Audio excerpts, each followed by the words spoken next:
Bienvenue au podcast Le Sac du Car. Mon nom est Didier Orméjus. Cette semaine, je vais être accompagné, comme à l'habitude, par Marc-André Chaloux. Et ensemble, on va discuter et analyser plusieurs des transactions qui ont eu lieu lors des derniers jours du côté de la NFL. On sait que la période des joueurs autonomes a commencé officiellement mercredi et il y a eu énormément d'actions. Alors, sans plus tarder, Guillaume, par la musique.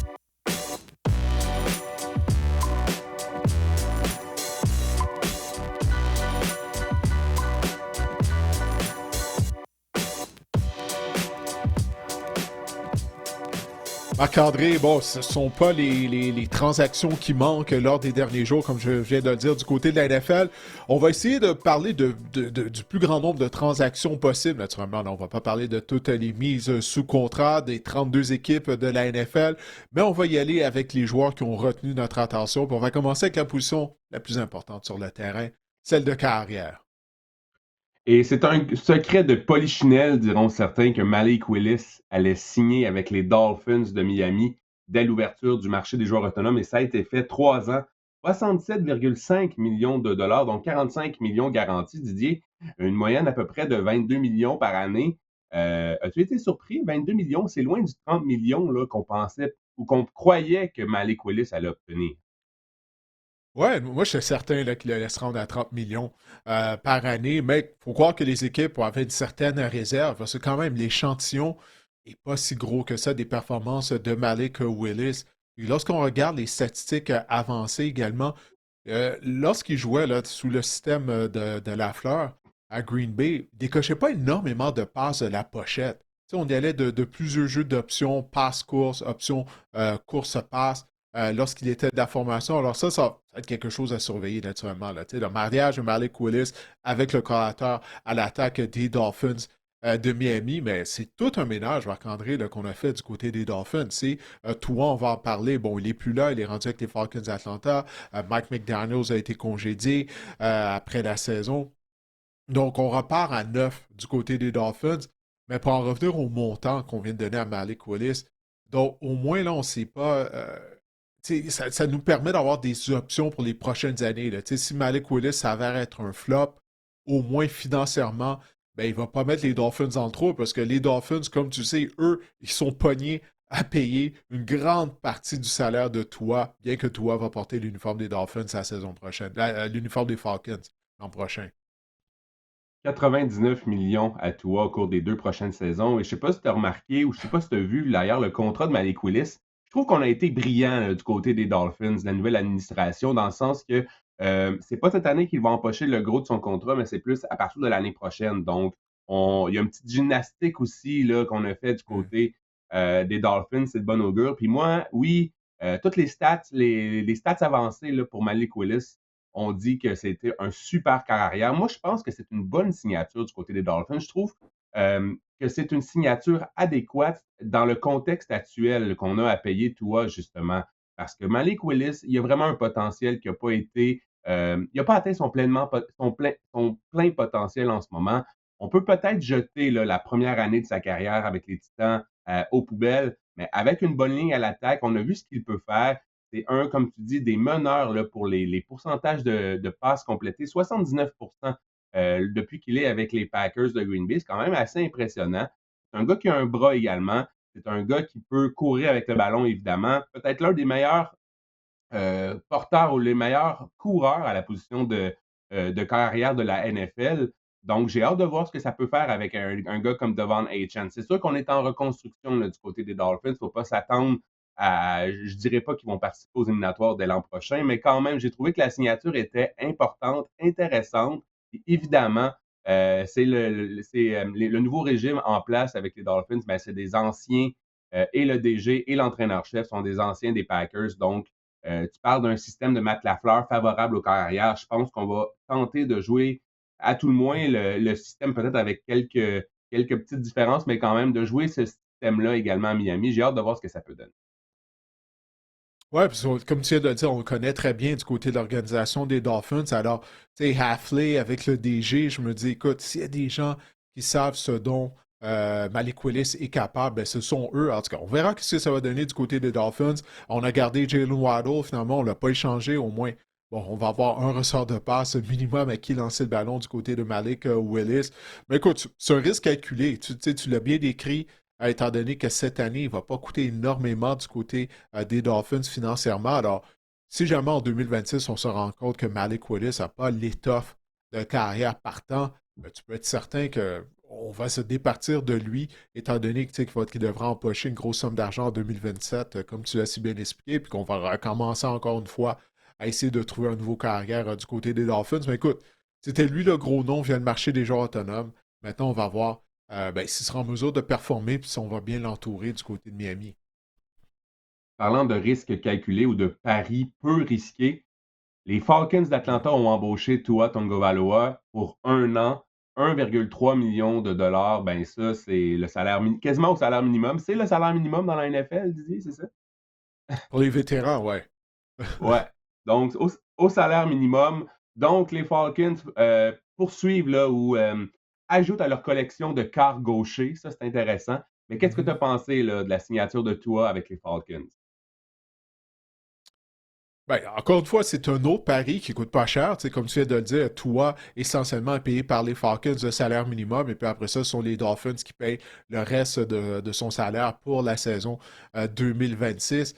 La question de savoir si Penix dans tout ça. Est-ce que les Mhm. Falcons ont fait cette transaction-là? Est-ce qu'ils amènent toi à Atlanta parce qu'ils croient que Penix ne sera pas prêt en début de saison? Mais là, on se retrouve avec deux carrières fragiles, Marc-André, du côté des Falcons. On connaît l'historique de commotion cérébrale de Tua, l'historique de blessure de Michael Penix qui remonte à lorsqu'il jouait à l'Université d'Indiana dans les rangs universitaires. Ben, peut-être qu'on n'a pas de carrière du côté des Falcons. Imagine-toi si les deux là, sont blessés en même temps. Là, je sais, je parais comme si je suis négatif, mais les deux ont un historique de blessure, puis on l'a vu, ça a rattrapé Penix la saison dernière, puis peut-être que l'historique de Tua va le rattraper. Donc, oui, on a deux carrières gauchers, mais dans le temps de le dire, on pourrait pas avoir de carrière du côté des Falcons. Donc, de jumeler Tua à Penix, deux carrières fragiles comme ça, ben, c'est risqué, moi, je pense, du côté des Falcons. Je sais pas ce que tu en penses, hein, mais moi, je trouve ça risqué. C'est risqué peut-être, mais tout d'abord, il y a deux choses. Premièrement, est-ce que Michael Penix va être à son poste pour le premier match de la prochaine saison? Moi, je pense que non. Hmm. Je pense qu'il va prendre son temps. Donc, c'est normal là, que chez les Falcons, on aimerait avoir un quart arrière qui peut, un bon quart arrière réserviste. Maintenant, est-ce que toi, est rendu un quart arrière réserviste à ce stade-ci de sa carrière? Je ne le sais pas non plus. Mais j'ai hâte de voir. Puis pour toi, là, les gens pensent les gens pensent que toi est un quart minable ou médiocre, là, mais il ne faut pas oublier, Didier, que pas plus tard qu'en 2023, il a mené la NFL pour les verges par la passe. En 2022, il a mené la NFL pour la cote d'efficacité, le fameux QB rating. Donc, je pense que c'est un pari vraiment, comme tu l'as dit, un risque calculé, un pari qui coûte pas cher. Je ne sais pas si Tua peut revenir au standard qu'il avait lors de ces années-là, parce que oui, il y a eu des commotions, il y a eu des blessures. Puis l'année passée, en tout cas, c'était vraiment pas le même gars qui était sur le terrain. Est-ce que Kevin Stefanski peut faire opérer sa magie? Là? C'est un gars quand même, un cerveau offensif qui peut se tirer le meilleur des carrières. On a comme pensé à Joe Flacco là, lors de son passage avec les Browns, là, qui était tout simplement incroyable. Mais il ne faut pas oublier que Tua, il a des qualités, Didier. Là. C'est un bon passeur, c'est un passeur de timing. On avait Kirk Cousins du côté des Falcons l'année passée. Je pense que Tua, en termes de passeur ou c'est le même genre que Kirk Cousins, ça peut se ressembler du moins. On avait quand même eu du succès avec Kirk Cousins en fin de saison. J'ai hâte de voir ce que Tua peut apporter. Puis, ouais, moi aussi, ça m'en dit gros sur Michael Penix, dans le sens qu'on n'est peut-être pas prêt à le voir en uniforme lors de la première semaine, et deux, à lui donner les rênes de l'attaque, finalement. Ouais, une chose de toi qu'on a remarqué depuis le début de sa carrière, pour qu'il connaisse le succès, tu sais, comme tu l'as dit lors de ses meilleures saisons, c'est comme si tout doit être parfait là, autour de lui. Il ne faut pas oublier, lorsqu'il y a eu ses meilleures saisons, Tyreek Hill était au sommet de son art, il y avait Jalen Waddle, tu sais, il misait sur deux des receveurs les plus rapides de toute la NFL. Là, ça ne va pas être le cas nécessairement avec les Falcons. Parce que du côté des Falcons, bon, on a mis sous contrat à Jahan Dotson. Jahan Dotson, c'est quoi? C'est un receveur numéro 3 au mieux un receveur numéro 3, numéro 4. Donc après Drake London, à la position de receveur éloigné, on n'a rien du côté des Falcons. J'imagine que lors du repêchage, on va adresser ça. Mais c'est ça. Donc moi, j'ai hâte de voir comment on va l'entourer, les armes qui seront à sa disposition, parce que toi, c'est pas un carrière qui peut tout faire à lui seul. Ça, on le sait, il est quand même limité, notamment par la force de son bras. Mais une chose qui est bonne pour lui, c'est que là, il va jouer sous un stade couvert à Atlanta, parce qu'on sait, toi, c'est une autre chose qu'on sait de lui, là, depuis le début de sa carrière, toi, dans le froid, sous la pluie, ça marche pas. Il a toujours des ennuis, il connaît toujours des mauvais matchs. Du moindrement que la température n'est pas idéale, au moins là, il n'aura pas à se soucier de ça en jouant ses matchs à domicile dans un stade couvert à Atlanta. On a aussi rapatrié là, du côté des Falcons Olamide Zaccheaus, là, qui est comme receveur de passe, mais je suis comme toi, il va falloir peut-être Hmm. aller voir dans Ça va le prendre un peu plus repêchage que pour. ça, ouais. Non, effectivement, effectivement. Geno Smith, Didier, de retour avec les Jets. Soit deuxième ronde Hmm. des Jets en 2013, donc 13 ans après sa sélection en deuxième ronde, 39e au total par les Jets. Il est de retour avec la formation. Ouais, les Jets sont une des équipes qui a été très active durant la période, depuis en fait le début de la période des joueurs autonomes. Écoute, ça prenait un carrière partant à New York, là. C'est aussi simple que ça, là. Ça n'a vraiment pas marché l'année dernière, cette expérience qu'on a essayé de faire avec, bon, son nom m'échappe, là, l'ancien carrière des Bears, là, l'ancien de Ohio State, Justin Fields. Ça a été un fiasco complet. Là, t'emmènes un vétéran qui va jouer derrière une ligne à l'attaque qui va être améliorée. Tu sais, qui va être mieux que qu'est-ce que derrière la ligne à l'attaque que Geno Smith a joué l'année dernière avec les Raiders. C'était possiblement la pire ligne, pas possiblement, c'était la pire ligne à l'attaque de toute la NFL. Celle des Jets, elle n'est pas si pire que ça. Alors, on a mis sous contrat un garde, Dylan Parham, notamment. Donc, moi, je m'attends à ce que Geno Smith connaisse une meilleure saison que l'année dernière avec les Raiders. Qu'est-ce que ça veut dire du côté des Jets? Sa barre est tellement basse du côté des Jets. On essaie d'améliorer le niveau de talent. Mais c'est quand même ironique là, de voir Geno Smith retourner avec l'organisation qui l'a repêché il y a si longtemps que ça. On a besoin de la présence d'un vétéran à la position de carrière. Mais du côté des Jets, bon, on est réellement en reconstruction. Là. Puis qui sait, dans un an, il va peut-être avoir un nouveau régime, un nouvel entraîneur-chef. On va voir ce qu'Aaron Glenn pourra faire. J'ai l'impression qu'on patche des trous. On est comme les travailleurs de la route là, qui patchent les nids de poules à Montréal en ce moment, du côté des Jets. J'ai pas trop Ouf. suivi pourquoi. Écoute, on a embauché Demario Davis, entre autres, tu sais, pour un contrat de 2 ans, puis se dire, même Gino Smith, c'est la même chose. Je sais pas c'est quoi le plan, en fait. Je trouve pas que c'est flou, Didier, ce qui se passe avec les Jets. Je sais qu'on a parlé là, que ça manquait de vétérans, ça manquait d'adultes dans le vestiaire du côté des Jets. Mhm. Mais je trouve qu'on fait un peu de l'improvisation. On a embauché des joueurs jusqu'ici qui sont vieillissants, oui, des vétérans, mais est-ce qu'on a entamé une reconstruction? J'ai trouvé qu'on ne sait pas trop sur quel pied danser les Jets. Je trouve ça bizarre un peu, pour être bien honnête.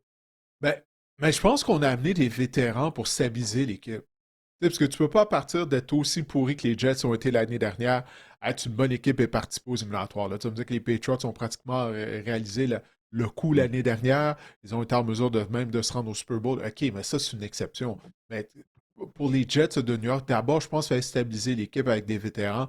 Donc, là, je pense que c'est ça qu'on essaie de faire, tu sais, avec la mise sous contrat de Geno Smith, Joseph Ossai, qui d'autre, David Minka Omeniata. Fitzpatrick, Oui, voilà, qu'on voulait Mika même plus. Fitzpatrick.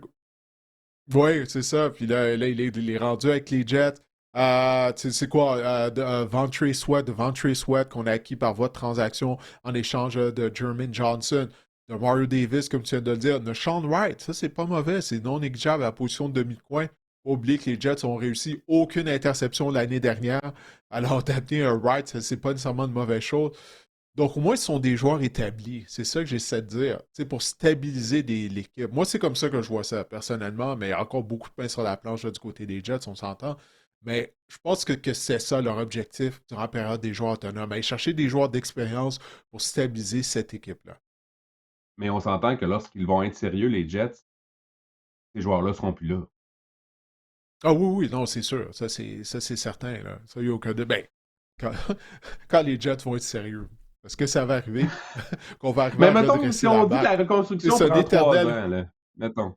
C'est une éternelle reconstruction, les Jets. On verra dans 2, 3 ans.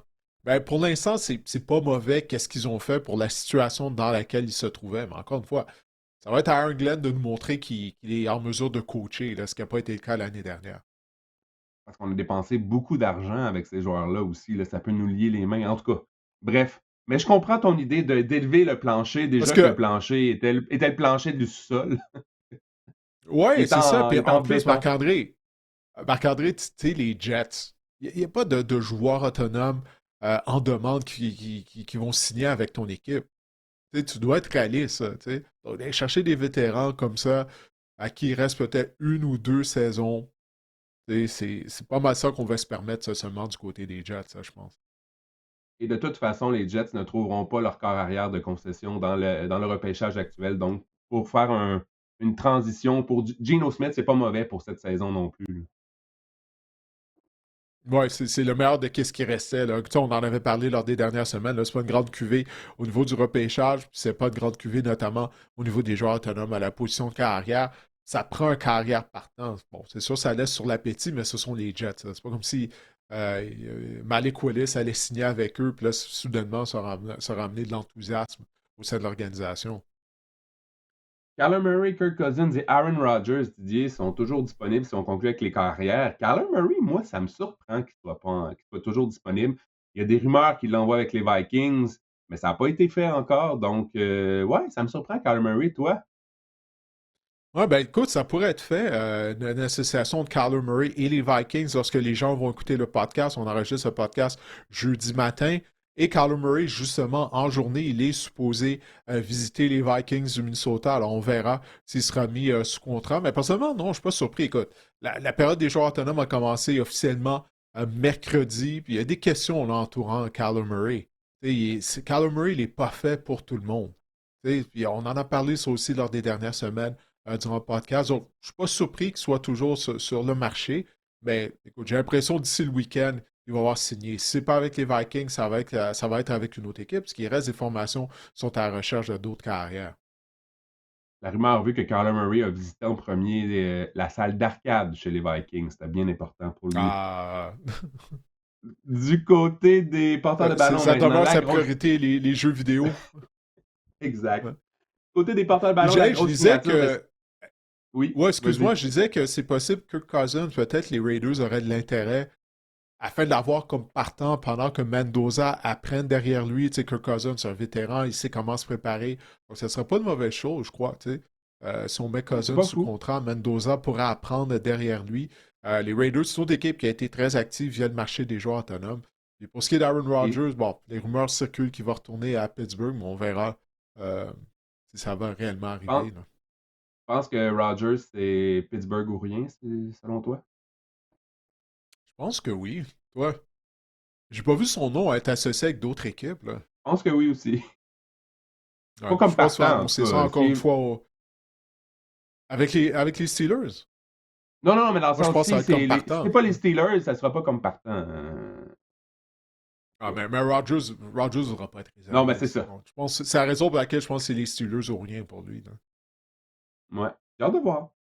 La grosse signature du côté des porteurs de ballon, évidemment, Kenneth Walker qui s'est entendu avec les Chiefs de Kansas City. 3 ans, 45 millions, 29 millions de dollars garantis. Didier, enfin, on comble le besoin du côté des Chiefs, un besoin criant avec le joueur par excellence du dernier Super Bowl. Ouais, puis ça, c'est des répercussions pour le repêchage. Hein. Les Chiefs qui vont repêcher au neuvième rang. On croyait que Kansas City allait être la destination pour Jeremiah Love, le porteur de ballon de l'Université de Notre Dame, qui est considéré comme étant le meilleur porteur de ballon disponible au repêchage. Ben, il semble qu'on ne va pas le repêcher avec l'arrivée de Kenneth Walker à Kansas City. Écoute, on en avait besoin, là. T'sais, on en a parlé pendant toute la saison, le fait qu'on n'avait pas de porteur de ballon du côté des Chiefs, on n'avait pas une attaque au sol qui était constante, mais pas juste ça. Walker, c'est un bon receveur en sortant du champ arrière. On sait qu'on aime utiliser les passes-pièges du côté d'Andy Reid et de l'attaque de Kansas City. Ce show, Walker, il a partagé le champ arrière avec Charbonnet l'année passée, puis ça l'a grandement aidé afin de rester en santé. Donc, je pense pas du côté des Chiefs, il faudrait juste se fier à Kenneth Walker, il faudrait essayer de jumeler avec quelqu'un d'autre dans le champ arrière de Kansas City. Mais en même temps, je trouve que ça envoie un message que les Chiefs vont, essayer de compétitionner dès la prochaine saison, malgré le fait là, qu'on est en mode reconstruction d'une certaine façon. On va en parler plus tard. On a échangé plusieurs joueurs en défense. Enfin, on s'est départi de nos deux demi-coins partants, même du côté de Kansas City. Donc, c'est ça. Si les Chiefs sont en mode reconstruction, on ne sait pas si Mahomes va être prêt pour le début de la saison. C'est juste ça que j'ai un questionnement face à la mise sous contrat de Kenneth Walker. Euh, je ne sais pas ce que tu en penses, toi, mais c'est juste ça qui me laisse. Je comprends qu'on avait un besoin criant la position de porteur de ballon, mais je veux dire, on n'aurait pas pu adresser ça au repêchage ou, écoute, mettre sous contrat peut-être un Rico Dowdle à la place de Kenneth Walker qui aurait coûté moins cher et que quand tu regardes les statistiques, il a été tout aussi productif que Walker durant la saison régulière. Je pense pas que tant aussi longtemps que Patrick Mahomes sera le corps des Chiefs, les Chiefs vont être en reconstruction, là. Je pense que ça va plus être un genre de reset là, du côté des Chiefs. Et oui, on comble un besoin. On comble un besoin surtout. On a signé un gars qui est capable de coup de circuit. C'est ça qui manquait avec Kareem Hunt et Isaiah Pacheco au cours des dernières Ouais. saisons. L'année passée, Didier, les Chiefs ont une seule course de 20 verges. Kenneth Walker, à lui seul, il y en a 10 avec les Seahawks. Oui, tu l'as rajouté? Ouais. Non, non, non, je t'écoutais. Écoute, t'as entièrement raison. Là, seulement une course de 20 verges durant toute la saison. On avait besoin de devenir plus Puis, explosif puis là, je à la position de pense porteur de ballon. Je pense que les courses de diverge, c'était comme 10 pour les porteurs de ballon des Chiefs et 30 pour Kenneth Walker la saison dernière. C'était un nombre, là, c'est une différence vraiment Ah ouais. astronomique à ce Ben, niveau-là. Donc, oui, rappelle-toi pendant combien de fois c'est arrivé durant la saison régulière que c'était Patrick Mahomes le meneur au sol pour les Chiefs. Ça ben ne ouais. peut pas continuer comme ça. Là, donc, je pense que c'est ça. On s'est dit, regarde, on va mettre sous contrat le meilleur porteur de ballon qu'il y a sur le marché afin de régler ce problème-là une fois pour toutes. Parce qu'en plus, Kareem Hunt est toujours joueur autonome. Puis là, on se retrouve avec. Puis Pacheco a signé avec les Lions. Donc, on se retrouve avec Breshard Smith, qu'on aimait bien l'année passée, mais c'est un petit porteur de ballon que je pense que c'est un gars qui Ouais. va être plus utile là, en troisième essai en situation de jeu de passe. Mais j'ai bien hâte de voir ce qu'on va faire à la position de porteur de ballon. On dit qu'à cause de cela, Jeremiah Love se retrouvera peut-être pas à Kansas City. Mais écoute, il va falloir ajouter quelqu'un peut-être plus loin au repêchage là, lors de la deuxième ou la troisième journée du côté des Chiefs. J'ai bien hâte de voir, mais oui, c'est une grosse signature du côté des Chiefs et on va en parler de la défense. Moi, c'est la défense qui m'inquiète et surtout la ligne à l'attaque. Si on veut continuer avec l'attaque, je trouve qu'on a encore un besoin criant en ligne à l'attaque. Je pense que c'est ça qu'on va essayer d'adresser là, dans le repêchage du côté des Chiefs. Ouais, non, je suis d'accord avec toi. Il faut continuer d'essayer d'améliorer notre ligne à l'attaque du côté de Kansas City. Juste un mot sur la position de porteur de ballon. Tu sais, ça, c'est une autre position où il n'y a pas vraiment de profondeur là, dans la QV qui s'en vient en termes de repêchage. Après Jamar Love, ça descend énormément. Puis je pense que qu'est-ce qui s'est passé lors des derniers jours à travers la NFL, ben, ça indique qu'est-ce que les équipes pensent justement de cette QV de porteurs de ballon. Parce que bon, on vient de parler de Walker, il y a d'autres porteurs de ballon dont on va parler là, qui ont signé avec des nouvelles équipes. Mais le fait que tu sais, les Cardinals Arizona, ils ont restructuré le contrat de James Conner. La même chose avec les Vikings et Aaron Jones. Souviens-toi, il y a quelques semaines, là, les Vikings avaient annoncé qu'Aaron Jones était sur le marché. On se disait, bon, ben ça y est, ça, on n'arrive pas à l'échanger, on va le libérer. Ben non, il reste au Minnesota. J.K. Dobbins a re-signé avec les Broncos de Denver. Alors, je pense que ça fait en sorte que ça nous indique que les équipes ont regardé les espoirs à la position de porteur de ballon. Ça confirme que ce n'est pas une grande cuvée, le fait que les équipes re-signent leur porteur de ballon. On a amené aussi Tyler Algier du côté des Cards. Là. C'est quand même une signature non négligeable, c'est mon avis. Oui, oui, c'est vrai, il sera plus dans les jambes de Bijan Robinson et les propriétaires de Bijan au niveau du fantasy football. Il va être dans les jambes des propriétaires de James Conner maintenant. Non, mais on parlait d'une autre équipe là, qui était dans les repêchages similaires. Il y a une autre équipe qu'on voyait peut-être Jeremiah Love aboutir, c'était les Saints, mais Jeremiah Love, il va peut-être glisser au Mhm. repêchage parce que les Saints ont mis sous contrat Travis Etienne, 4 ans, 52 millions de dollars. Travis Etienne, c'est un gars originaire de la Louisiane, donc il revient à la maison. Qu'est-ce que tu as pensé de cette signature-là, Didier? Ouais, Étienne qui a eu un regain de vie hein, la saison dernière. Mais c'en a un autre, là, tu sais, il a beaucoup de kilométrage si tu considères sa carrière à Clemson. Donc là, les Saints viennent de le mettre sous contrat, mais ce qui va, tu sais, amorcer la descente, sa descente, là, tu sais, Travis Etienne, parce que je sais pas pour toi, moi je ne m'attendais pas à ce qu'il connaisse le genre de saison qu'il a eu l'année dernière après les deux saisons qui ont été plus en dents de scie. Mais ça ne veut pas dire que les Saints n'auront pas de l'intérêt pour Jeremiah Love, Marc-André. Je vais retourner loin dans le temps. Là, OK? Lorsque les Vikings ont repêché Adrian Peterson, les Vikings visaient sur Chester Taylor. Chester Taylor avait Ah gagné oui. 1000 verges la saison précédente. Chester Taylor, c'est mon coéquipier à l'Université de Toledo. Il l'avait mis sous contrat. En fait, non, les Vikings avaient repêché Chester, ouais, c'est ça. Puis là, il était devenu le partant. Il avait gagné plus de 1000 verges. On l'avait récompensé avec une prolongation de contrat. Mais malgré tout, arrivé au repêchage, on a repêché Jordan Peterson. Puis on se disait, wow, ça ne fait pas de sens financièrement. On vient de donner un gros contrat à Chester Taylor. Mais finalement, ça n'a vraiment pas été une erreur de la part des Vikings de repêcher Jordan Peterson, qui est devenu un des meilleurs porteurs de ballon de l'histoire de la NFL. Donc, c'est ça. Juste garder ça en tête lorsqu'on va arriver à la soirée du repêchage à la fin du mois d'avril. Ça ne veut pas nécessairement dire que l'arrivée de Travis Etienne à la Nouvelle-Orléans va faire en sorte nécessairement que les Saints ne repêcheront pas Jeremiah Love. On va juste garder ça en tête, là, le précédent que les Vikings avaient fait il y a très longtemps de ça.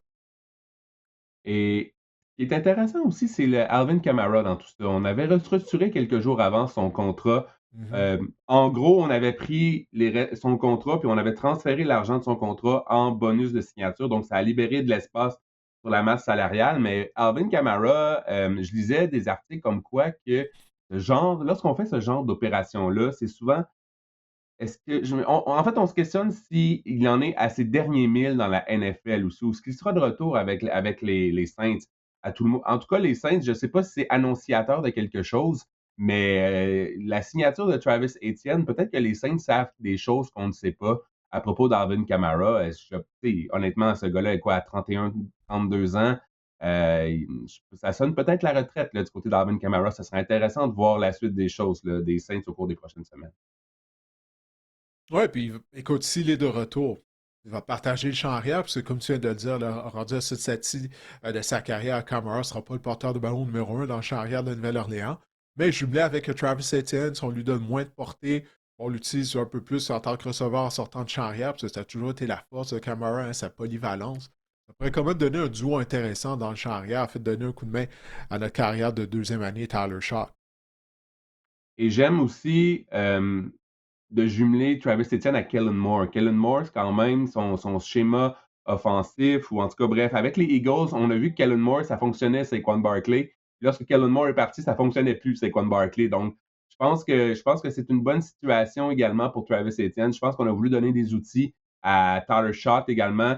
On n'a pas fait vraiment d'ajout d'importance à la position de receveur de passe. Ça me dit que Mhm. peut-être que les Saints vont regarder dans le repêchage pour se retrouver un receveur numéro 2 avec Chris Olave. Donc, ouais, je trouve que les Saints, c'est intéressant ce qu'on fait en attaque en ce moment.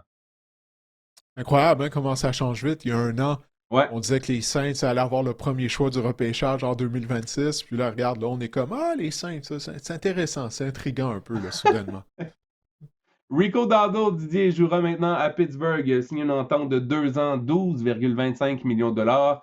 Et la grosse affaire, c'est qu'il retrouve Mike McCarthy, avec qui il avait connu du succès avec les Cowboys de Dallas. Ben oui, c'est ça, tu m'as rappelé ça avant qu'on commence l'enregistrement. J'avais oublié que Dowdle avait joué pour McCarty à Dallas. Écoute, Dowdle, tu sais, souviens-toi, en première moitié de saison, hein, euh, il était à un certain moment. Tu sais, il y a une période de quoi? De 3 4 semaines où il était le porteur de ballon le plus productif de toute la NFL. Écoute, on avait un besoin hein, à la position de porteur de ballon du côté de Pittsburgh, étant donné que Kenneth Gainwell a quitté via le marché des joueurs autonomes. Alors, Dowdle, puis il amène un élément de robustesse qu'on n'avait pas avec le jeu au sol, avec Gainwell et Jalen Warren, qui sont des porteurs de ballon un petit peu plus petits. Il y a toujours Caleb Johnson qui fait partie des Steelers de Pittsburgh, bien qu'on ne le voit pas, qu'on ne l'a pas vu depuis qu'il a fait une bourde sur On les unités prononce plus son spéciales. nom. Bref. Voldemort, Ouais, tu sais, c'est Caleb ça, on Johnson. brasse un peu. Ben voilà, c'est ça, on évite de mentionner son nom. Mais non, c'est ça, écoute, Dowdle, je pense que c'est une bonne acquisition pour les Steelers. Puis en plus de ça, comme tu l'as dit, il va jouer dans un système qu'il connaît très bien, celui de Mike McCarty. Donc je m'attends à ce que Dowdle soit productif. Moi, je pense qu'on n'a pas été satisfait par. Je pense qu'on va remettre Jalen Warren dans sa bonne chaise, c'est-à-dire que c'est un petit porteur de ballon. On a été chercher, comme tu l'as dit, un porteur de ballon plus imposant. Je pense que Jalen Warren va s'occuper des. Rico Dowdle, c'est pas un grand, il a pas des grandes mains, là. C'est pas un gars qui, par la passe, peut faire de grandes choses. Donc, je pense que Jalen Warren va être là en situation de jeu aérien, troisième essai. puis on va donner les deux premiers essais ou à tout le moins les courses à Rico Dowdle. Je trouve ça intéressant comme signature. Ça n'a pas coûté cher non plus aux Steelers. J'ai aimé ça de la part des Steelers. Et le coéquipier l'année dernière de Jalen Warren, c'était Kenneth Gainwell, qui, lui, vient de faire mal aux propriétaires fantasy de Bucky Irving, alors qu'il a signé une entente de 2 ans et 14 millions de dollars avec les Buccaneers de Tampa Bay. Didier, du côté des Buccaneers, là, on ne donnera jamais les clés du champ arrière à Bucky Irving, c'est sûr. On a remplacé Rashad White par Kenneth Gainwell, finalement. Oui, oui, exactement. Rashad White qui est toujours sur le marché des joueurs autonomes. Mais Bucky Irving, tu n'as pas le choix de jumeler avec un autre porteur de ballon. Puis je sais qu'il est talentueux, mais regarde, l'année dernière, il a raté plusieurs matchs en raison de différentes blessures. Et c'est pas un gros porteur de ballon. Je me souviens bien, Irving pèse quoi? Juste 195 livres. Porteur de ballon de moins de 200 livres. Tu n'as pas le choix de les faire partager le champ arrière avec un autre joueur parce qu'ils vont finir par se blesser. La position de porteur de ballon, tu te fais frapper de tout bord, tout côté, Marc-André, à tous les jeux. Tu ne sais pas par où ça va arriver, mais tu vas te faire frapper. Ça, c'est la seule garantie. Ça devient très taxant. Alors, de jumeler Irving à Gainwell, peut-être que ça va permettre aux propriétaires fantasy, justement, de Bucky Irving, de pouvoir miser sur lui à toutes les semaines. Tu sais, s'il partage le champ arrière avec lui, bon, tu vas me dire qu'il s'est blessé malgré le fait qu'il partageait le champ arrière avec Rashad White, mais ça ajoute à mon point. Il faut être en mesure de protéger Bucky Irving en limitant le nombre de fois qu'il touche au ballon. Et Gainwell, c'est un des porteurs de ballon les plus polyvalents, je pense, de toute la NFL. Là. Sérieusement, même quand il portait l'uniforme de T-Eagles, lorsqu'on lui donnait une opportunité, il était souvent productif. C'est un bon receveur en sortant de champ arrière. Il bloque bien aussi. Pour moi, Gainwell, écoute, il a été une révélation l'année dernière avec les Pittsburgh. Puis tant mieux pour lui s'il a pu dénicher un beau contrat au niveau du marché des joueurs autonomes. Je suis entièrement d'accord avec tout ce que tu as dit, Didier. Si on passe au receveur de passe maintenant, Alec Pierce reste avec les Colts d'Indianapolis finalement. Eh Il a oui. signé un contrat astronomique, 4 ans, 116 millions de dollars, donc 80 garanties, 60 garanties à la signature. C'est le plus Mhm. gros contrat annuel à un receveur joueur autonome accordé dans l'histoire de la NFL. Il devient également le 9e plus haut salarié à la position de receveur en termes de moyenne annuelle et dans le top 10 avec des gars comme Jamar Chase, DK Metcalf, Justin Jefferson, bref, nommez-les les bons receveurs de passe. Là, j'ai envie de te poser, est-ce qu'Alec Pierce mérite ce genre d'argent-là? Oui. Moi, je pense que oui. Écoute, la semaine Oui! passée, je t'en avais parlé, je te disais, c'est parmi les joueurs autonomes, c'est un de ceux que j'avais le plus à l'œil. Donc, finalement, il reste à Indianapolis. Mais Marc-André, lors des 2 dernières saisons, c'est en moyenne plus de 20 verges par réception. Alec Pierce. Plus de 20 verges, là. Tu sais, c'est pas du football collégial, là, c'est dans la NFL. Tu sais, il est 6 pieds 3 pouces, plus de 200 livres, il court un 4-3, il est explosif, il vient d'une famille de joueurs de basket. Puis c'est une des raisons pour laquelle on le voit réussir des attrapés contestés régulièrement. Euh, puis tout ça, il a été productif depuis le début de sa carrière. On a vu une amélioration de sa part, il est devenu un receveur plus complet. Mais en plus de ça, Marc-André, il est en mesure d'être productif sans absolument aucune stabilité au poste de carrière des Colts d'Indianapolis. Donc, si Daniel Jones peut être en santé au début de la saison, lui qui a signé une prolongation de contrat là, de 2 ans avec les Colts, là, ça pourrait vraiment être intéressant pour Pierce. Parce que Pierce, si ce n'était pas les Colts qui allaient lui donner ce contrat-là, une autre équipe lui aurait donné ce contrat-là. Selon les rumeurs, il y avait les Patriots en Nouvelle-Angleterre qui étaient intéressés à ses services, d'autres équipes. Il y a quelqu'un qui allait le payer. C'est un jeune joueur, là, c'est juste son deuxième contrat et il est extrêmement explosif. Marc-André peut aller chercher un gain de 50 verges à tout moment. Ça, là, c'est une très, très grande valeur. Le problème, Didier, dans tout ça, c'est que l'année dernière, il y a 47 réceptions. Tu payes un gars comme top 10 de la Ligue pour 47 réceptions. Tu penses que son rôle va changer? Lorsque tu es un joueur qui est en mesure d'aller chercher des gros morceaux de terrain, justement, tu n'es pas obligé de toucher au ballon autant de fois que d'autres joueurs. Quand tu as une moyenne de 20 verges par réception, tu sais, une passe de 50 verges, ça peut complètement changer l'allure d'un match. Donc, lui, il te donne ça. Si tu es un coordinateur défensif d'une équipe qui affronte les Colts, tu dois savoir Pierce c'est où. Il faut que tu prennes ça en ligne de compte parce que tu sais qu'il peut battre la tertiaire, il peut te faire mal dans les zones profondes. Encore une fois, tu ne peux pas mettre un prix là-dessus parce que même lorsqu'il n'est pas ciblé, Marc-André, tu dois porter attention à lui. Encore une fois, parce qu'il a la capacité de réussir un jeu explosif à tous les moments. Donc, non, écoute, je trouve que ça vaut la peine absolument, là. Moi, je pense que son rôle peut peut-être changer. On va peut-être le voir utiliser plus davantage. Parce que souvent, Alec Pierce, là, dans les matchs, c'était 3 catchs, oui, pour beaucoup de verges, mais c'était 3 catchs. Il a Mhm. été ciblé 5 fois, 6 fois. Je pense qu'on va le voir plus régulièrement être ciblé une dizaine de fois par match parce que justement, et ça m'amène à parler de l'autre nouvelle. Les Colts ont également échangé Michael Pittman aux Steelers euh, dans la foulée là, de la signature d'Alec Pierce. Donc, on a fait des choix du côté des Colts. Je pense qu'Alec Pierce, que tu me dis, je pense on va le voir davantage dans les zones intermédiaires. Ce ne sera plus l'homme au grand jeu, au gros jeu, au jeu explosif, au coup de circuit. Je pense que si on a décidé de payer Alec Pierce ce montant-là, je pense qu'on va le voir davantage utilisé dans les zones intermédiaires, dans les zones courtes. J'ai hâte de voir l'utilisation qu'on va faire d'Alec Pierce. Et c'est surtout Tyler Warren, qui, selon moi, avec l'échange de Michael Pittman, qui va en bénéficier. Je pense qu'on veut tourner. Hmm. Je trouve que les Colts, on veut peut-être voir une certaine attaque euh, Kelsey Hill, Travis Kelsey, Tyreek Hill, dans le temps avec les Chiefs. Ça va être un peu ça, Tyler Warren avec Alec Pierce. J'ai hâte de voir comment ça va se dessiner du côté des Colts, mais moi, j'ai l'impression qu'on va s'enligner vers cette comparaison-là, là, vers une attaque basée sur Tyler Warren, qui est un allié rapproché exceptionnel. Ouais, l'an 2 de Tyler Warren, ça va être intéressant à voir, là. Encore une fois, il faut que Daniel Jones reste en santé. Mais non, mais qu'est-ce que tu viens de dire à propos d'Alec Pierce? Ça rejoint un peu ce que je disais tout à l'heure. Tu sais, en début de carrière, il était un receveur qui n'était pas aussi complet qu'il l'est maintenant. Tu sais, il attaquait principalement les zones profondes, mais là, il s'est développé. Donc, on ne va pas juste se cibler dans les zones profondes, hein. Tu sais, comme tu l'as si bien expliqué, le départ de Pittman va faire en sorte qu'il va être utilisé probablement de façon différente, étant donné qu'il s'est développé, il est devenu un receveur plus complet. Il en demeure pas moins que sa carte de visite, ça va rester les gros jeux, parce qu'il amène cette dimension-là que ben, il n'y a pas beaucoup de joueurs, tout simplement, à travers la NFL qui sont aussi explosifs que lui.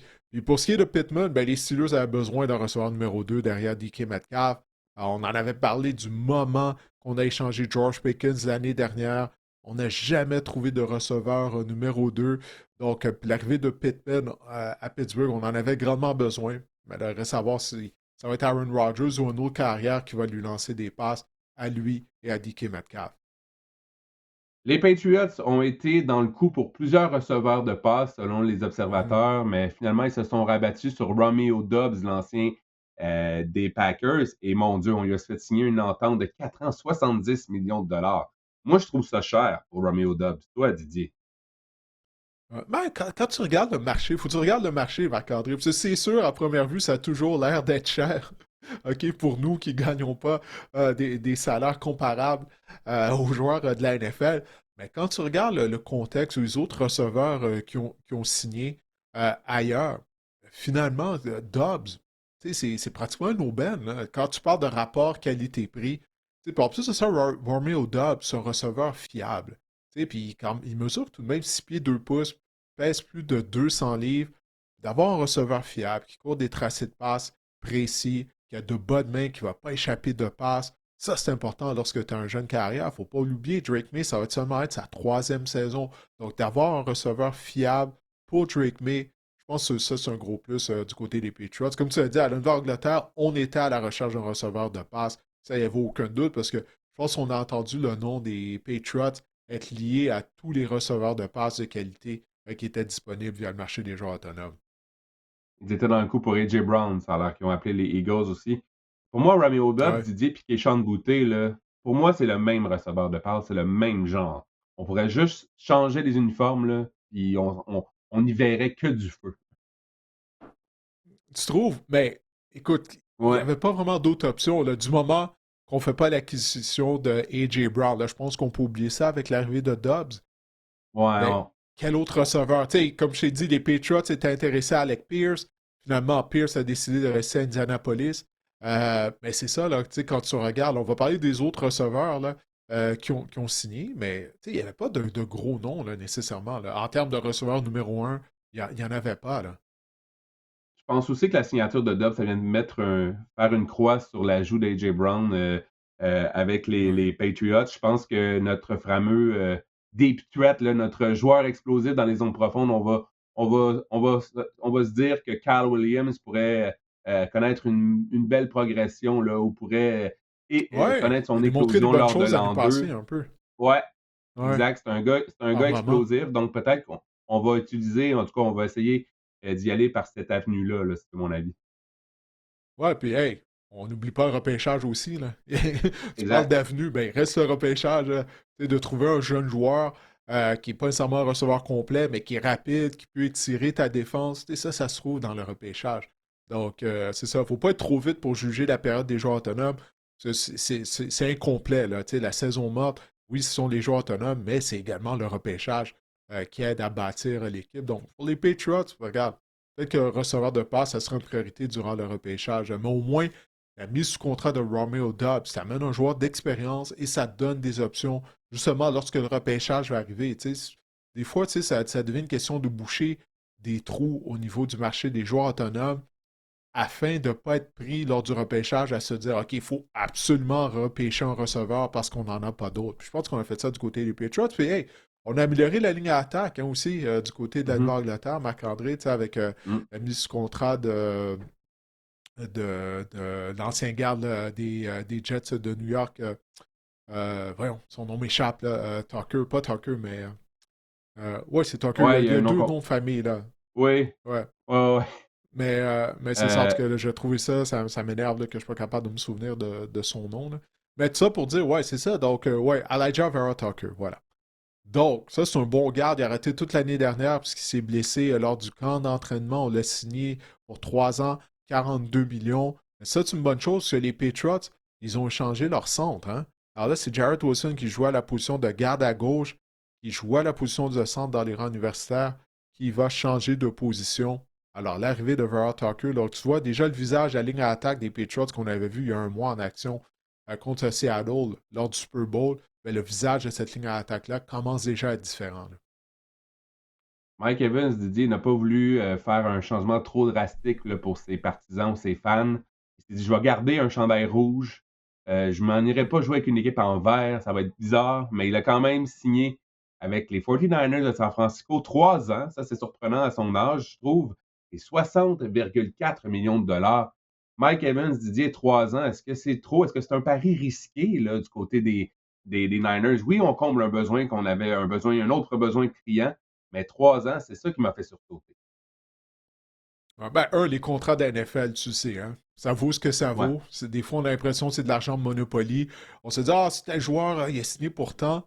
Puis là, 2 ans après, il se fait libérer. Puis là, tu te rends compte que bah, ben, finalement, il ne va pas compter pour tant que ça après sa deuxième année de contrat contre le plafond salarial de l'équipe. Donc, j'imagine que Evans va recevoir une bonne partie de son salaire lors de la prochaine saison et de la saison prochaine, du moins lors des 2 premières années de son contrat. Là, je ne peux pas croire, c'est comme tu as dit à ce stade de sa carrière, il ne rajeunit pas Mike Evans.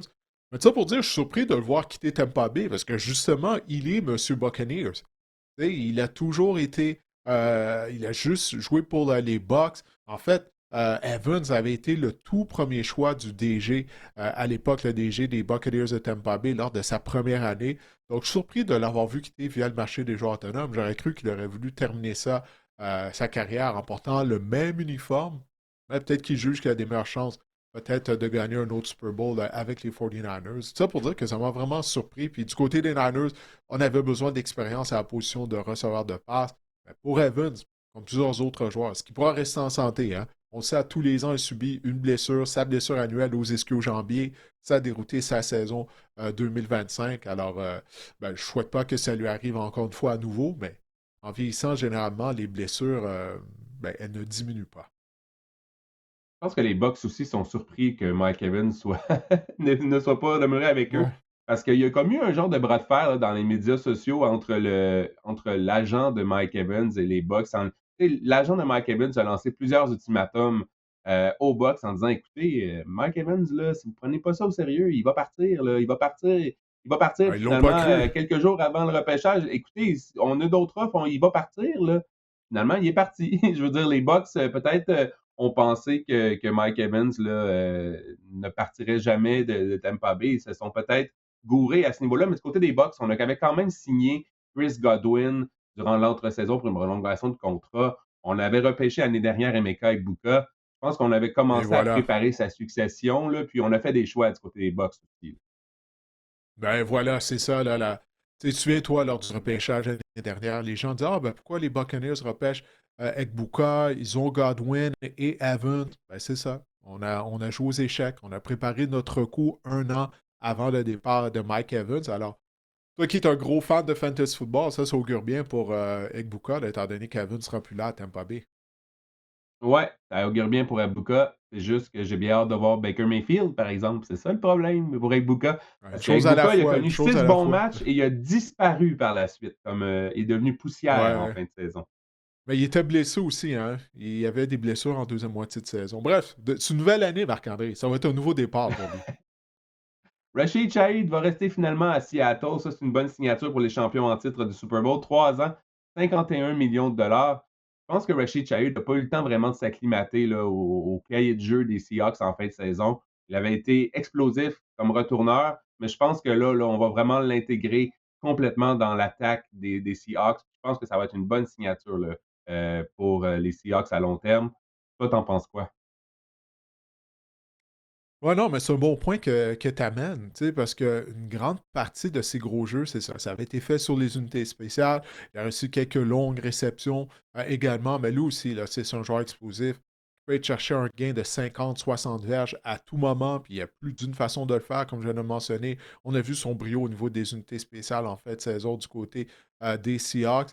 Mais c'est ça, de joindre une attaque pendant que la saison est en cours, c'est pas toujours évident. Donc, j'imagine du côté des Sox, on doit être satisfait de son éthique de travail, clairement, si on l'a rapatrié à Seattle, puis on se dit, regarde, il va passer la saison morte avec nous, les matchs préparatoires, le camp d'entraînement.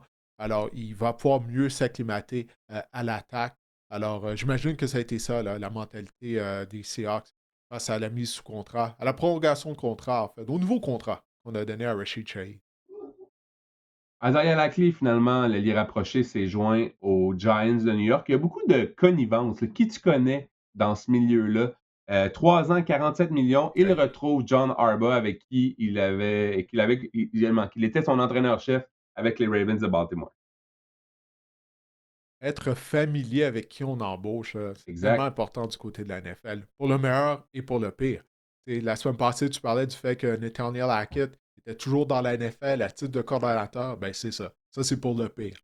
Parce que les équipes de la NFL, les gens dans la NFL, ils aiment ça se sentir à l'aise, s'entourer de gens avec qui ils se sentent confortables, malgré le fait que certaines de ces personnes-là sont pas bons à leur emploi, sont incompétents. Mais c'est pas grave. Et puis c'est ça la NFL à tous les niveaux, Marc-André. Combien de fois là, tu vois des fils d'entraîneurs avoir des postes sur le groupe d'entraîneurs, comme l'année dernière à Vegas, Pete Carroll qui avait embauché son fils pour être l'entraîneur de la ligne à l'attaque. Il était horrible. Les Raiders ont misé sur la pire ligne à l'attaque. On semblait pas être préparé au niveau de la ligne à l'attaque semaine après semaine en termes de protection. Ben, c'est ça la NFL. C'est ça. Puis c'est une des raisons pour laquelle il n'y a pas de diversité au niveau des entraîneurs-chefs. Il y a eu 10 nouveaux entraîneurs-chefs depuis que la saison est terminée. Aucun est noir. Pourquoi? Ben, c'est ça. On y va avec qui on est confortable, avec les gens qu'on connaît. Là, c'est un peu ça qu'on voit. T'sais. Regarde, John Harbaugh, signe Isaiah Likely, qui est un joueur talentueux. Là, il va être jumelé avec Theo Johnson. Mine de rien, là, ça donne un bon duo d'ailier Ouais. rapproché aux Giants et à leur jeune Carl Jackson Dart. Canado-américain comme duo en plus. Non, mais ça pour dire qu'on Ouais. disait que Isaiah Likely, on dit que c'est un excellent bloqueur également. Puis aussi, il ne sera pas tombé des nues. Là. Il bloquait pour Lamar Jackson, l'un des corps les plus mobiles de la NFL. Pouvoir maintenant bloquer pour Jackson Dark. Donc, c'est important. Il sait un peu comment ça fonctionne, bloquer ou être un ailier rapproché sur une ligne pour un quart mobile. Je pense qu'il y a aussi ça qui fait pencher la balance. On a le même genre de situation et pour John Harbaugh et maintenant pour Isaiah Likely à New York qu'on avait à Baltimore. Ça, je trouve ça intriguant aussi comme signature, puis comme ajout là, pour les Giants. Ouais, lorsqu'on parle de ces talents de bloqueurs, c'est surtout pour le jeu au sol aussi.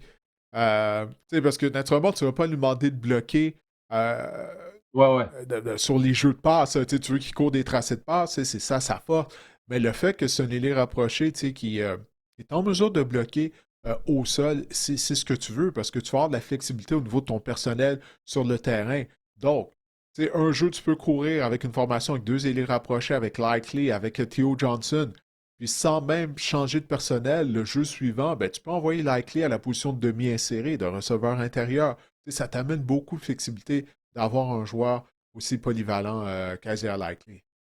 Mais le jeu au sol peut provenir du corps arrière aussi. C'est ça, avec le corps mobile, il sait un peu comment ça fonctionne Ah, aussi. ok, oui, oui, c'est ça que tu disais quand tu parlais de Lamar. Oui, oui, absolument. Ouais, Ouais. il est définitivement habitué de jouer avec un carrière mobile. Ça, il n'y a pas de doute là-dessus. Mais j'espère pour la suite de la carrière de Jackson Dart qu'il va courir moins qu'il le faisait l'année dernière, puis sera moins téméraire. Un autre Ravens est parti sous d'autres cieux et il a fait sauter la banque. C'est le centre Tyler Linderbaum qui s'est joint aux Mhm. Raiders de Las Vegas. C'est le plus gros contrat, 3 ans, 81 millions de dollars. Le plus gros contrat jamais accordé à un joueur de centre et de par beaucoup en plus. Ouais. Euh, Qu'est-ce que tu as pensé de cette signature-là? Et on va se dire les vraies affaires, c'est annonciateur de la venue de Fernando Mendoza aussi avec les Raiders. Ben regarde, si effectivement on repêche Mendoza, là, d'avoir un des meilleurs, c'est pas le meilleur centre de toute la NFL, tu sais, pour l'épauler, pour établir, lui donner un coup de main à établir la protection, là. Regarde, on ne pourra pas payer suffisamment Linderbaum. Comme tu viens de le dire, c'est un contrat record à la position de centre, mais on va en avoir besoin avec un jeune carrière. Donc, ça, c'est une excellente signature du côté des Raiders. C'est en termes de performance sur le terrain de Linderbaum, mais aussi le fait qu'il va pouvoir aider au développement de Mendoza. Tu sais, ça, tu ne peux pas mettre un prix là-dessus parce que s'il peut aider Mendoza à se développer afin de devenir un carrière de concession, ben là, tu sais, ça veut dire que les Raiders vont avoir une carrière pour les 10-12 prochaines années, puis ça, tu ne peux pas mettre un prix là-dessus. Les Texans auront un nouveau bloqueur à gauche avec la mise sous contrat de Braden Smith, qui est 2 ans, 25 millions de dollars, qui avait raté 5 matchs en 2024 pour prendre soin de sa santé mentale. C'était un gars des Colts qui est revenu l'année passée, qui a connu une bonne saison. Donc, j'ai bien hâte de voir du côté de la nouvelle ligne à l'attaque fraîchement revampée des Texans. Didier, on a re-signé également Trent Brown, on a re-signé Ed Ingram, mais l'ajout de taille, là, c'est Braden Smith. Ouais, on va voir ce que ça va donner. Hein. Tu sais, la ligne à attaque des Texans, tu sais, c'est un autre sujet là, qu'on a abordé à plusieurs reprises durant la saison régulière. Même en éliminatoire, c'est un problème qui a refait surface. Bon, je sais que CJ Stroud avait mal joué durant les éliminatoires, mais d'ajouter un Brandon Smith, au moins on se donne des options. Tu sais, as parlé de Ingram, Trent Brown qu'on a remis sous contrat. Donc là, on a des options, on ajoute de la profondeur au sein de la ligne à attaque, en particulier aux deux positions de bloqueurs du côté de Houston. Alors, c'est vraiment pas négligeable. Puis Braden Smith, c'est un des meilleurs. Il est rapproché, il est rapproché. Un des meilleurs bloqueurs à gauche, plutôt, qui était disponible sur le marché. Bon, Didier, c'est l'heure. Parlons des vraies affaires.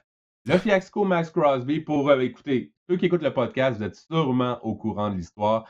Max Crosby avait été échangé aux Ravens de Baltimore en fin de semaine dernière. Finalement, les Ravens, 2, 3 jours plus tard, après que la première vague de signatures, et même la deuxième, si ma mémoire est bonne, de signatures a eu lieu dans la NFL, après que Mhm. Max Crosby ait visité les Ravens, qui a passé ses examens médicaux, on a fait comme une minute, on aimerait revenir sur cette transaction. Max Crosby, les Raiders ne nous ont pas tout dit.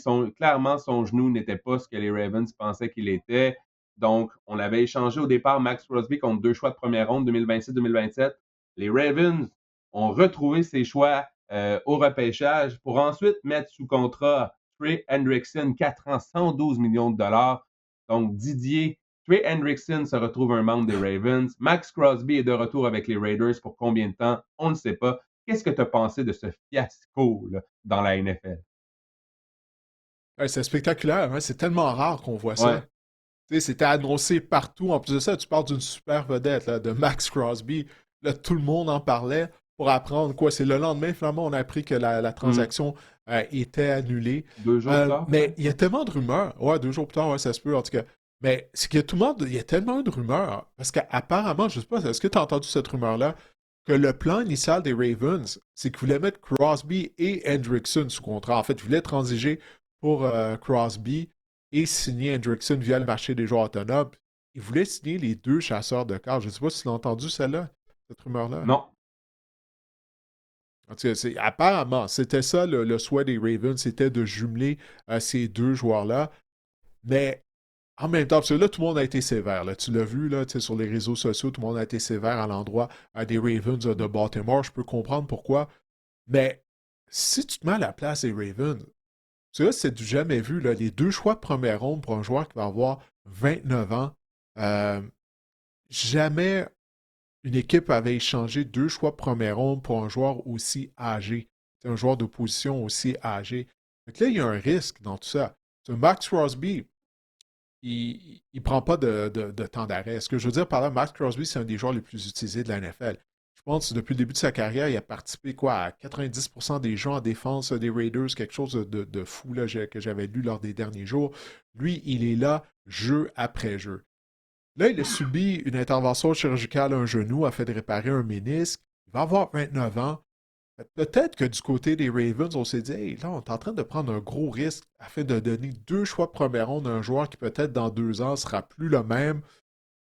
Fait que, tu sais, je me fais un peu l'avocat du diable. Je peux Ah ouais, tu comprendre penses que ça? finalement, ben peut-être c'est ça. J'essaie de Que trouver une les Ravens, explication c'est un logique. prétexte pour reculer? J'essaie pas de défendre les Raiders. Là. Pardon?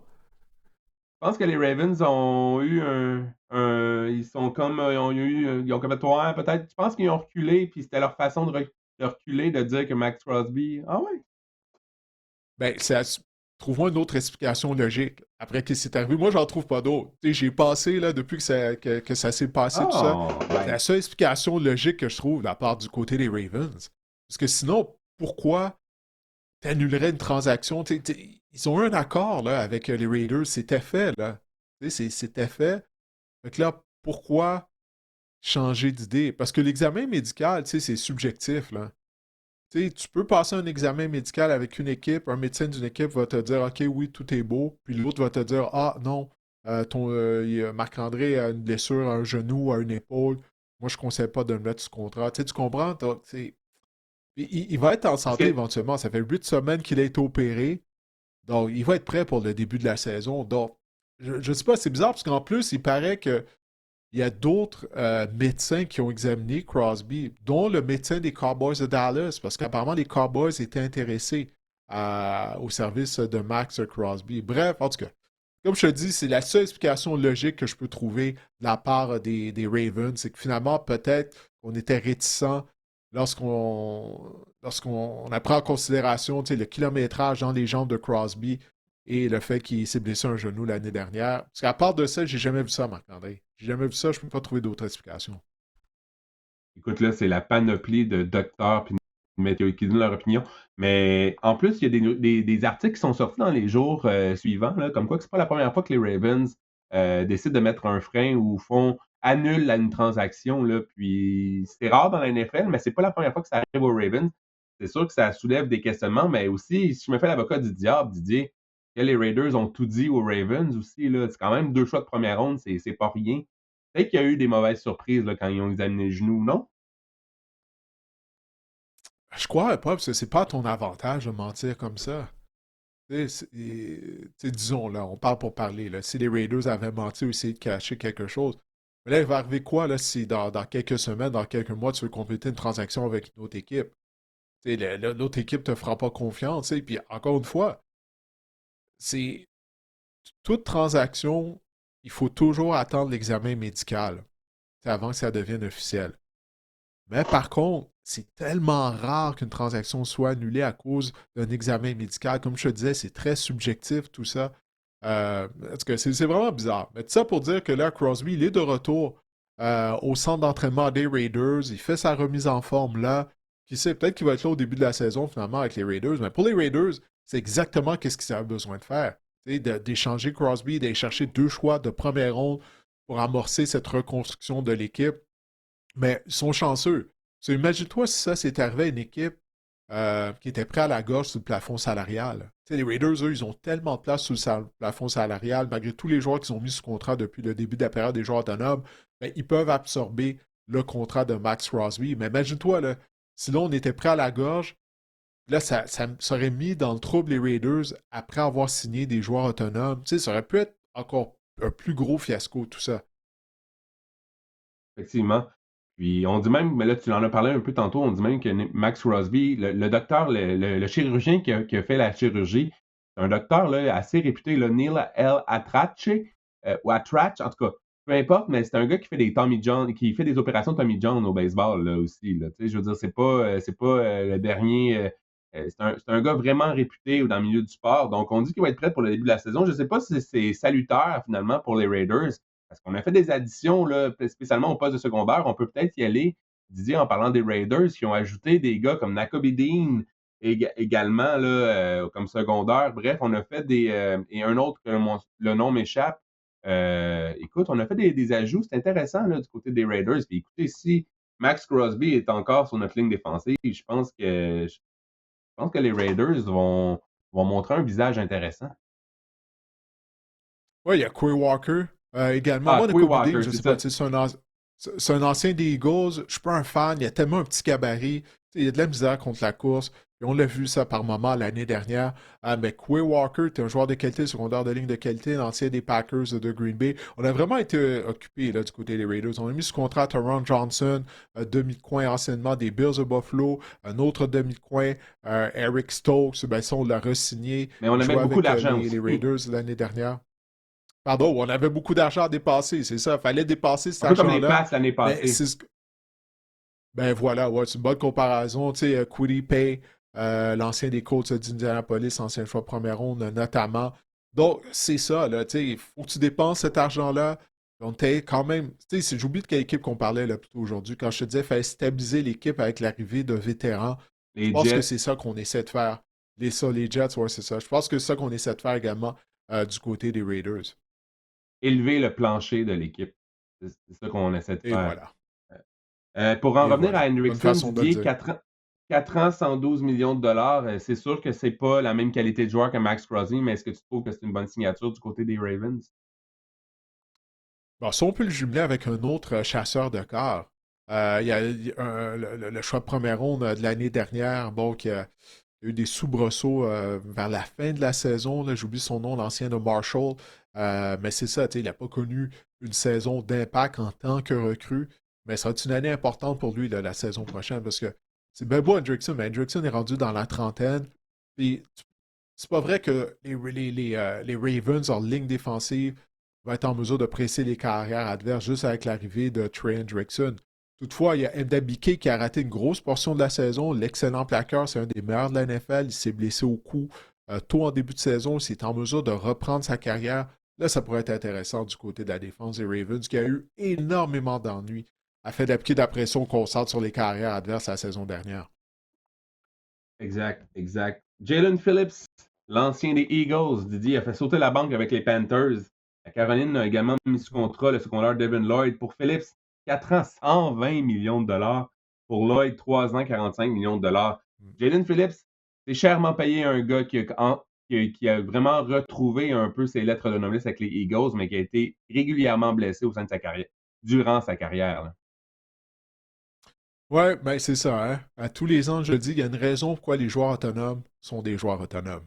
Et c'est ça, là, parce que les bons joueurs ils se font re-signer par leur équipe, les joueurs sont en mesure de rester en santé, règle générale. Tu sais, tu vois, là, les joueurs dont on parle depuis le début de l'épisode, qui ont été mis sous contrat, ce sont des bons joueurs de football, mais c'est pas nécessairement des grands joueurs. Pour Jalen Phillips, ben c'est ça, son historique de blessure. Lui aussi, c'en a un autre qui a un historique de blessure qui remonte même à lorsqu'il était à l'université. Il avait subi des commotions cérébrales, mais au moins sa fin de saison avec les Eagles, ça lui a permis de relancer sa carrière. Alors que du côté des Panthers à Caroline, on avait besoin d'ajouter des joueurs d'impact au sein du front de la défense. Puis on vient de le faire, du moins sur papier, avec l'arrivée de Phillips, également de Devin Lord, secondaire de ligne anciennement des Jaguars de Jacksonville. Puis Lord, ça n'a pas coûté si cher que ça comparativement à Phillips, bien entendu. Ben, écoute, c'est pas le meilleur chasseur de cartes qui était disponible au niveau du marché des joueurs autonomes. Devon Lloyd, tant qu'à moi, était le meilleur secondaire de ligne disponible. On a été en mesure de les mettre sous contrat du côté des Panthers. Comme je le dis, on avait besoin de créer en deux positions. Alors ça, c'est un pas dans la bonne direction du côté de la Caroline. Si Phillips est en mesure, justement, là, de rester en santé et d'éviter les blessures. Un autre qui a relancé sa carrière l'année passée avec les Chargers, Odafe Howe, le secondaire qui s'entend avec les Commanders de Oui. Washington. Aucun sac avec les Ravens la saison dernière avant d'être échangé aux Chargers. 7,5 sacs pour terminer la saison. 4 ans, 100 millions de dollars, Didier. Qu'est-ce que tu penses de cette signature-là? Ouais, ben, tant mieux pour DaffyOway, hein. Lui aussi, comme tu viens de dire, il a été en mesure de relancer sa carrière. Mais j'aime pas vraiment la saison morte des Commanders jusqu'à présent, depuis Moi que je le non disais plus. tout à l'heure. Bon, faut pas s'emporter, là, il reste le repêchage et tout. Ben, tu sais, c'est pas comme l'année dernière, hein, souviens-toi, tu sais, quand il y avait de l'engouement après leur participation surprise en éliminatoire. Là, on avait mis sous contrat, notamment, on avait transigé en fait avec les 49ers de San Francisco pour emmener Debo Samuel. Là, c'est beaucoup plus tranquille du côté des Commanders. Il y a Larry Tunsil qui a signé un contrat de 2 ans. L'excellent bloqueur à gauche, mais ça, c'est une saison morte qui est plus calme là, du côté de Washington. On a mis ce contrat à Mick Robertson, ancien des Lions de Détroit, demi de coin. On sait, là, ça fait quoi, 2 ans qu'on a des ennuis du côté de la tertiaire des Commanders. Bref, écoute, Owe va donner un bon devrait donner un bon coup de main à la défense de Washington qui en a vraiment arraché l'année dernière. Moi, je pense que on paye Howe comme une star, puis il n'en est pas une. C'est un peu ça le problème. On a Mhm. vu lorsqu'il a relancé sa carrière avec les Ouais. Chargers, c'est que c'était pas la vedette des Chargers. Les Chargers ont plein de playmakers, là, ont plein de joueurs habiles, de vedettes en défense euh, qui faisaient qu'Owe, il s'est illustré, mais c'était le complément. C'était un acteur secondaire là, dans la pièce de théâtre de la défense des Chargers. Donc là, on le Mhm. paye du côté des Commanders pour devenir la pièce maîtresse, pour devenir l'acteur principal, pour avoir le rôle principal. Écoute, c'est Le beaucoup chasseur de d'argent corps pour un numéro gars un, qui. ouais. Ouais, c'est beaucoup d'argent pour un gars qui n'a pas prouvé qu'il peut être euh, l'acteur principal ou la pièce maîtresse d'une défense. En tout cas, c'est mon avis. Non, écoute, ce sont des bons arguments que tu amènes. Parce que réellement, là, il vient de faire sauter la banque après quoi? Une bonne deuxième moitié de saison. Tu sais, comme tu l'as dit, après la Ouais. transaction qu'il a envoyée de Baltimore à Los Angeles. C'est un ancien choix de première ronde. Mais je me souviens de lui, lorsqu'il avait terminé sa carrière à Penn State, tout un athlète. J'ai eu la chance de le voir en personne, justement, lorsque j'avais couvert un match à Baltimore, il y a quoi, 3 ans de ça, 3 4 ans peut-être. Puis quand tu le vois, Macandré, il est impressionnant physiquement. Il est tellement grand, il est élancé. Tu le vois, là, c'est tout un spécimen physique. Mais à Penn State, il n'avait pas été productif. Il avait été repêché sur ses qualités physiques. Là, on a investi beaucoup de temps avec lui à Baltimore. Finalement, on a lancé la serviette. Ça a débloqué à son arrivée à Los Angeles. Mais tout ça pour dire, est-ce qu'on peut se fier sur lui pour connaître une saison complète avec du succès? Ça reste à voir parce qu'il ne l'a jamais fait depuis le début de sa carrière. Donc non, je suis d'accord avec toi. C'est un pari qu'on vient de prendre du côté des Commanders. 25 millions par année pour un gars qui l'a jamais fait, c'est ça qui me fait capoter. Moi, Ouais. John Ben, tant Franklin mieux pour Myers lui. J'aimerais maintenant. ça être à sa place. John Franklin Myers, Ouais, finalement, ben qui oui. retourne avec Robert Saleh. Avec les Titans, il était avec Robert Saleh avec les Jets, 3 ans, 63 millions de dollars. J'aimais beaucoup Franklin Myers, là, j'en avais parlé la semaine dernière sur le marché de joueurs autonomes. Et je pense qu'avec Jeffrey Mhm. Simmons, ça peut être un duo très redoutable. Hey, tu dis, imagine-toi, là, ces deux-là au centre de la ligne défensive des Titans du Tennessee. Écoute, on avait échangé Sweat contre Jermaine Johnson la semaine précédente. Je me disais, mais pourquoi là, on vient de défaire un des meilleurs duos de plaqueurs de toute la NFL? Bon, on avait un plan clairement du côté des Titans. Là, on vient d'améliorer la ligne défensive avec l'ajout de Jermaine Johnson et maintenant l'arrivée de Franklin Myers. Non, ça devient intéressant. Puis ça a été un thème récurrent hein, du côté des Titans, des anciens joueurs que Salah a déjà coaché par le passé. On a fait l'acquisition de Solomon Thomas par voie de Wandale transaction. Robinson. Wandale Robinson, ben oui, exactement, que Brian Dable a coaché avec les Giants. Donc, c'est ça, quand je te disais tout à l'heure, on aime ça y aller avec qu'est-ce qu'on connaît du côté de la Mhm. NFL pour le meilleur et pour le pire. Ben là, ça se reflète du côté des Titans qui, eux, ben, sont comme là, les autres équipes dont on a parlé plus tôt aujourd'hui. Il faut stabiliser l'équipe là, avec l'arrivée de vétérans. Je pense que c'est ça qu'on a essayé de faire, en particulier du côté de la défense. C'est là qu'on a fait nos plus grosses acquisitions du côté du Tennessee. Alors, on a mis ce contrat de 2000 à Lante Taylor, l'ancien des Saints de la Nouvelle-Orléans. Un contrat de 3 ans, 60 millions de dollars. Et Taylor est un bon joueur. Donc. Ça a l'air sa priorité, on dirait Marc-André, c'est vraiment d'améliorer la défense. Toutes les transactions qu'on a faites depuis son embauche, ben pas toutes les transactions, mais une grande partie de ces transactions-là, ça a été au niveau de l'unité défensive. Les Eagles ont embauché Tariq Woolen, qui a remporté le Super Bowl avec les Seahawks en février dernier.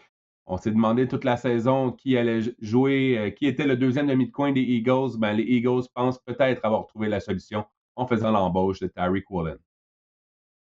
Ouais, écoute, ça a été un problème pendant toute l'année. On en parlait au mois de juillet, toi et moi. Qui sera le demi de coin opposé à Quinton Mitchell? Finalement, la question est restée pendant toute la saison, là, ou à peu près. Alors, là, avec l'arrivée de Woolen, là, on a clairement un demi de coin numéro 2 qui devrait être en mesure de faire le travail. Woolen, on ne peut pas mettre en doute ses qualités athlétiques. Par contre, on peut mettre en doute son jugement. Tu sais, il est copié de 3 pénalités, Marc-André, la saison dernière pour avoir nargué l'adversaire. Ça, c'est un sommet dans toute la NFL, là. Il n'y a aucun joueur qui a eu au moins 3 pénalités pour avoir nargué l'adversaire. Je me souviens en éliminatoire même, contre les Rams. Je ne sais pas si tu te souviens, là, lorsqu'il y a eu une pénalité pour avoir nargué le banc Mhm. des Rams de Los Angeles, ça aurait pu coûter la rencontre aux Seahawks de Seattle. Alors, du côté des Seahawks, je ne crois pas qu'on est triste de voir Tariq Woolen quitter, parce qu'il n'était pas fiable en raison des pénalités stupides qu'il est en mesure d'avoir. Donc là, il devient le problème de tes goals et il devient ton problème maintenant. Alors, c'est à souhaiter pour toi qu'il ne va pas te faire tirer les cheveux en écopant de mauvaises pénalités l'année dernière, la saison Il avait prochaine, je veux dire. pas, il avait perdu son poste de partant au profit de Josh Jobe, qui lui Oui, avait été retranché par les Eagles. Tout est dans tout, quand on y pense dans la vie. ben, Mais oui, Tariq Woolen, ben ouais, j'ai puis hâte de Joe, voir. il vient de donner une prolongation de contrat à Joe. Alors là, ça dit Exact. clairement qu'est-ce que les Seahawks pensent de Woolen. Exactement. Ça va permettre à Cooper de Jean aussi de ne pas jouer à la position de demi de coin. Je pense qu'il est plus efficace à l'intérieur. Donc, avoir vraiment deux demi de coin, tu l'as parlé, Mitchell et Woolen. Puis ensuite, de Jean, on a perdu Reed Blankenship là, du côté des Eagles aussi. Donc, j'ai hâte de voir comment cette défense-là va s'organiser. Mais c'est un gars qui excelle en couverture homme à homme aussi, Tariq Woolen, dans la NFL. Les Rams ont acquis Trent McDuffie, parlant de demi de coin des Chiefs. Ils ont mis sous contrat un autre ancien demi de coin de Kansas City, Jalen Watson. Finalement, on est allé piger chez les Chiefs. On a la Ouais. tertiaire des Chiefs. Là. On l'a amené avec les Rams. Ouais, puis écoute, c'est pas une nouvelle, hein. On en avait parlé, toi et moi, que la faiblesse de l'unité défensive des Rams, elle était à la position de demi-coin. Je me souviens encore une fois, je pense que c'est leur dernier match de la saison hier. Les Rams avaient joué contre les Cardinals. Il y a Michael Wilson qui s'était amusé aux dépens des demi-coins, Marc-André, des Rams. Puis Mm. ce problème-là a été là durant toutes les éliminatoires. On le voyait, c'était évident. Alors, fallait régler ce problème-là du côté des Rams. Les Rams, encore une fois, c'est Super Bowl ou rien là, cette année. Tu sais, Matthew Stafford est rendu à 37 ans, il va avoir 38 ans cette année. Donc, on est dans notre fenêtre, on essaie de participer au Super Bowl. On était qu'à une victoire d'une participation au Super Bowl. Mm. Si on battait les Seahawks, je pense certain qu'on aurait vaincu les Patriots de la Nouvelle-Angleterre. Bref, on avait besoin criant. On a envoyé un choix de première ronde à Kansas City, donc tu sais, afin d'aider là, la reconstruction, entre Mais guillemets, on en a encore des un, Chiefs. Didier.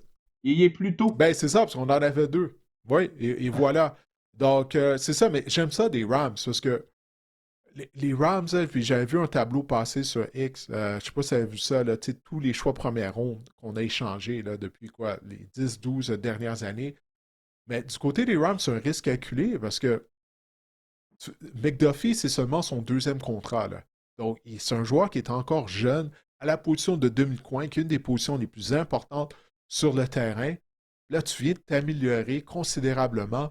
Puis McDuffie, ben, il est meilleur que tous les demi-coins qui sont disponibles au repêchage. Alors, pourquoi pas justement donner ton choix de première ronde en retour d'un jeune vétéran établi dans la NFL? Moi, j'aime ce que les Rams ont fait. Et avec la mise sous contrat de Jalen Watson, alors là, on vient de régler le problème aux deux positions de demi-coin du côté de la défense de Los Angeles. Notre fenêtre est grande ouverte. C'est une porte patio du côté des Rams. Puis on s'arme en conséquence. Je suis entièrement d'accord avec toi. Et finalement, les Bengals font ce qu'ils peuvent pour améliorer la défense. Ils ont mis ce contrat Boyer Maffé, 3 ans, 60 millions de dollars. Et le demi de sûreté, le maraudeur Brian Cook, 3 ans, 42 millions de dollars. Cook qui était avec les Chiefs, Maffei, je trouve ça intéressant aussi, là, qui était avec les Seahawks. Je trouve je pensais jamais dire ça dans ma vie, Didier, mais je trouve qu'on a fait du bon travail du côté des Bengals, là. Hey, vu que c'est les Bengals, là, je vais être sarcastique parce que peu importe les joueurs en défense qu'ils auraient signés, ça aurait été une amélioration, là. Ça Ouais. en fait 2 ans qu'on en parle de cette mauvaise défense-là, là, tu sais. Alors, Boy m'a fait, ok, c'est bien beau, mais on change. Est-ce qu'on a gagné? Tu sais, on a perdu Hendrickson dans le marché des joueurs autonomes. Hendrickson est un bien meilleur joueur que Boy m'a fait, là, tu sais, il n'y a pas de doute là-dessus, mais écoute, ça prenait des vétérans. Maffei vient de gagner le Super Bowl avec les Seahawks de Seattle, donc j'imagine qu'il va amener une certaine attitude à Cincinnati. J'avais l'occasion de l'interviewer d'ailleurs sur le terrain il y a un mois après la rencontre. Il portait fièrement son drapeau du Nigeria sur ses épaules.